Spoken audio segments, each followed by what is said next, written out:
Before I ask my question, I just want to congratulate Jon Bailey on landing his dream role as Optimus Prime. Well, technically, my dream role was just to work on Transformers, period. I would have taken anything.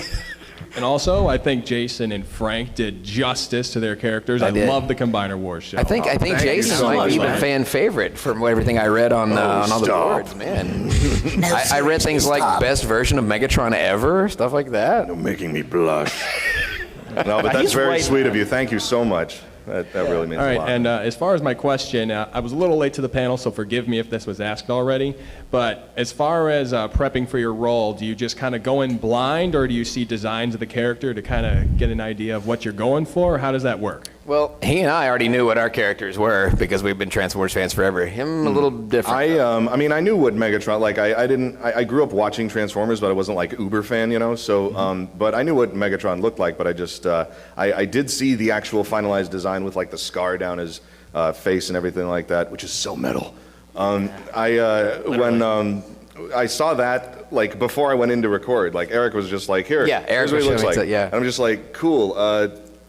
All right, and you know, like that's sort of the look that I got, and then from there we adjusted the voice a little bit because initially when I auditioned, it was like very growly, like always down here. And he's like, you know, pitch it up a little bit more so that we have like an evenness, so we can go in and out of the growl and stuff like that. So, and that ended up fitting more with what he ended up looking like, you know, that very G1 look, than just the initial audition I did. And I came in town a few days earlier than you guys did, so they actually had me over at Machinima, so they were showing me all the character models ahead of time.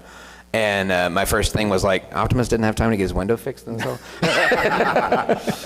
But other than that, my initial thing was the same way. I was very straightforward, like straight up Optimus Prime, and they kept bringing it up and up and up. In fact, you can actually tell you can tell which order we recorded them in because the initial stuff where I sounded more like Optimus Prime, I was like Hugh Jackman trying to slip Bub into that first X-Men movie because I kept wanting to do it more like Optimus Prime, and he's like, bring it up. So I ended up here, and I'm like, okay, but I started understanding where he was coming from. It was one of those things where he's like, we're calling you the glue to the original show. Because you sound familiar, but you're a different character now. So it's the same, but it's similar. So it brings people to that mindset. Oh, this is based on the old cartoon, but it's not exactly the same thing. And I think that was the whole message for the entire series as well. So I did kind of see like what goes on in the mind of a director. But like I said, he was also getting direction from people above him. We spent a lot of time just sitting around riffing while he was on the phone with his bosses, seeing what they liked and what they didn't like. But yeah, that was so I did have an idea. I knew what he was going to look like from the 3D models, but they didn't give me any idea on the voice other than just do Optimus Prime. That's all he told me, and so that's the way I started off. And with the prelude stuff, it was a little more Optimus Prime-y, more Peter Cullen-ish, and then they just kind of brought it up to this. He's like, you're more of somber now. You don't want war anymore. You want peace. You're not trying to fight. You don't want to get back into this again. You're trying to prevent something worse from happening. So we had to mellow him out a lot. So that's the reason why he was so monotone, and you know. But I mean, if you take Peter Cullen could sell glasses to a blind man because he just has that great voice and be like, you need to have glasses. Okay, I'll get glasses. So he didn't want to do epic movie speeches. So we try to avoid doing the whole giant heroic posing speech stuff. So yeah. I didn't get to actually see it until I got into the booth, but I'm pretty sure I knew what Starscream looks like, and he's very much G1. It's there's G1 combined with the Combiner Wars figure. Two. That's two. Who's keeping track? When we were making the voice specifically, though, it was just like John said. It's the same but different. You're supposed to believe that Starscream is reformed, and I loved that. That was I really did too. Backflips. It was so much fun. Yeah, and when I was voicing, let me just assure you, I believed it too. I was voicing Starscream as a reformed villain, and there were times I know during there where, at times I would not lose it, but I would add something down here, like a little bit of a sneer, and because I know what's going to happen. But at the same time, I'm like, I love this concept of him actually being reformed. Now here, less dread, please, from coming from the booth. I'm like, I am the law. Not that kind of, but yeah, so when he finally makes the change, one of the moments, if you're just going to go off on a tangent here, you guys don't mind, right? one of my favorite moments for Starscream is not even when he finally wins or anything like that. It's when he's finally confronted by Megatron. And Megatron comes up, and you know this point. Sassy Megatron comes up here, and he's like, I know what you're doing, or you please. Whatever. Hey, jerk. Yeah, basically. So he's like, hey, jerk. And Starscream, you guys have all seen Transformers before, right?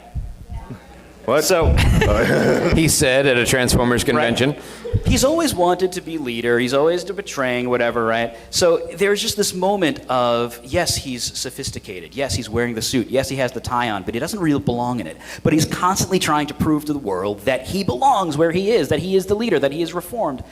But the second he's faced with this representation of his past, he loses it. There's PTSD. He's, I know you! And he kind of switches back into this more Generation 1 kind of screechiness. There's a tiny little bit of that in the voice, not too much, because originally in the direction it was, we wanted to have the potential to go there if he's frustrated, right?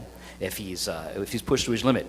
And that is what Megatron represents. Megatron is his past. Megatron is showing that he's a scam artist, and he's had everybody fooled for now, but the second he's there, he's like, oh, I've reformed, something you should try. And the second that doesn't land, he's, And Megatron really does kind of come up and sort of like twist an old wound. He does that to everybody. Hey, he took a jab at me. well. What does it news just to say, Prime? Transform and roll out. Been a while, hasn't it? Remember me? And I gotta say, as a fan, I love this Megatron. This Megatron I is do so too. much fun. This is like, Sarcastic Megatron is the best oh my Megatron. lord, it's so much fun. Like I kind of want to just do like a Fear and Loathing cover, just you and me driving Oh, yes. across and the country. I can't stop here. This is Combiner country. Exactly right. 3.